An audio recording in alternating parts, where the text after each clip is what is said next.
Well, we're back here at the Mazon Grundy Hall of Fame ceremonies this morning, and we're with Ron Bloomberg, one of our stock car inductees.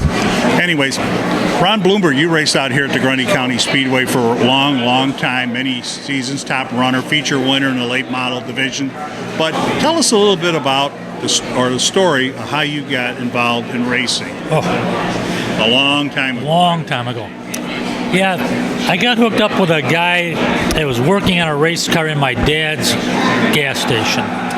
So one day I went to watch him race out at O'Hare Stadium, and I ran into a high school friend of mine that was racing there, and he didn't have a car. His car got broke, so I just happened to have an old car. We came back to my house, put a roll bar in it, and we went out there the next night and started running figure-8 races.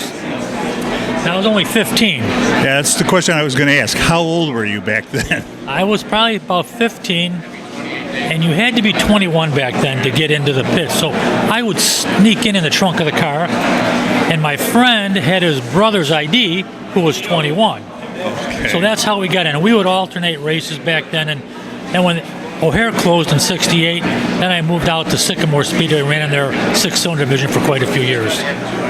Coming here to the Grundy County Speedway in the late model division, you raced against a lot of good drivers: Ed Hoffman, Bobby Dodder, Frank Galinsky, Dave Weltmeyer, et cetera, et cetera. Tell us a little bit about that racing, that era. There were some top runners here back in those days. Yeah, there was, and we started racing at Grundy, I think, in '78, '77, somewhere around there, and we were always like, because we didn't have the support that a lot of these guys had, but we worked hard and we did good, and I learned a lot racing against all those guys. I mean, how can you not? Those guys were like in the upper class of everything, and so just by competing with them and racing around them, watching them, listening to them, and most of those guys were more than happy to help you if you had questions about anything. So yeah, it was good. I learned a lot from them guys, and it actually made me better, I think. You raced, I don't remember, the late 70s or early 80s. You retired. You had a son that raced here, Jeremy. You won a championship out here. You guys miss it as far as racing today? Well, I do. I don't know that Jeremy does. He's so involved with his kids now. We do watch racing on TV. We watch old videos once in a while. So maybe he does, but it's just the time and the money that killed it for us. And you just couldn't afford it anymore, for one. Yeah, you mentioned it, how it's just, from the old days of not putting a roll cage or a roll bar in an old car to where it is late model racing today is with, bump stops and engines and chassis and all that, spring combinations. It's an expensive deal. It is. Shock absorbers, you could buy a shock back in the day for $30, $40. Now they're $1,500 a piece. And, it just makes the cars better, but it makes a lot of guys can't afford it. So, but it's still good to watch. It's fun to watch racing. Tell us a little, what do you think about being inducted into this Hall of Fame? Well, it's something that I never thought about.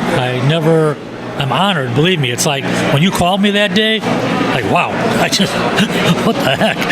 I thought it's like my one guy at work joking around. I told him that, and he goes, well, let's face it, he says, they probably ran out of guys. They all died at your age, so let's face it, you're what's left. So is he still employed by you? Yeah, he is. So yeah, no, it's an honor, believe me. I really do cherish things like this. Is great. Makes you feel good. All the years you put in, all hard, the sweat and you paid off someday. Yeah, you didn't win a lot of championships, you didn't win that, but you did. You won, you did well, you worked hard, and now you're being recognized for it. Ron Bloomberg, it's always great to see you.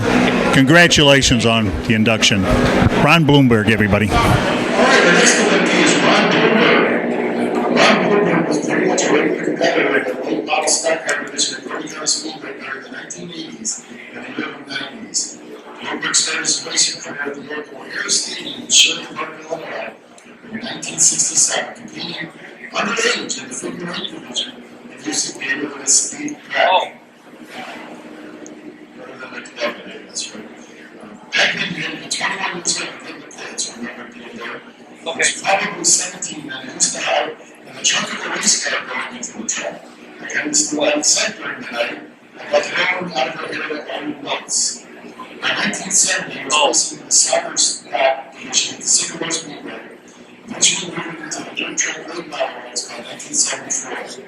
Bloomberg began turning his attention to late track racing, becoming a Grundy and Indiana Motor Speedway in Sherwood, Indiana, as the 1970s rolled on.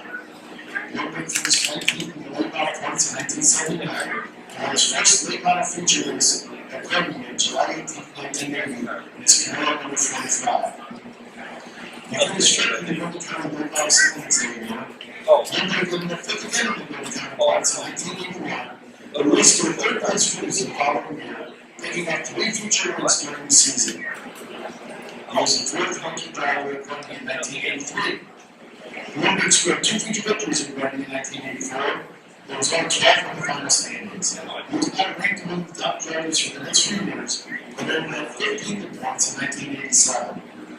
Bloomberg enjoyed his best season point-wise at Grundy in 1989, finishing second in the final points tally. Bloomberg is Grand Prix captured his long feature win on June 9th. Bloomberg recorded an 8-career feature wins at Grundy in 1990, closing out the season with a 25-lap victory on September 15th. Keeping the Bloomberg theme in the winner's circle of Grundy, Bloomberg's son Jeremy was a track sportsman champion in 2007. For most of his adult life, Bloomberg has been in the auto repair business, owning and operating the Bloomberg Auto Company in West Hollywood, Illinois. He's now a Hall of Famer, and it's Ron Bloomberg. Well, Lisa, thank you. This is an honor that came out of the blue. I did not expect it. I do want to say this. Someone wanted to do a little bit about Friday nights, Saturday night, guys are driving cars. We can get both. It's the guys behind the scenes that make it possible for us. Crews, sponsors, your family. I do want to thank all the crew guys, all the house, the family members. I want to also give thanks to all of you who recognizing me. I do appreciate that. It's an honor that many lives were unexpected. And if you want to give, what we got? God gave me the opportunities. He gave me the wins. He didn't tell me what to do for that reason. He put me in that position and let me use my talents to shine.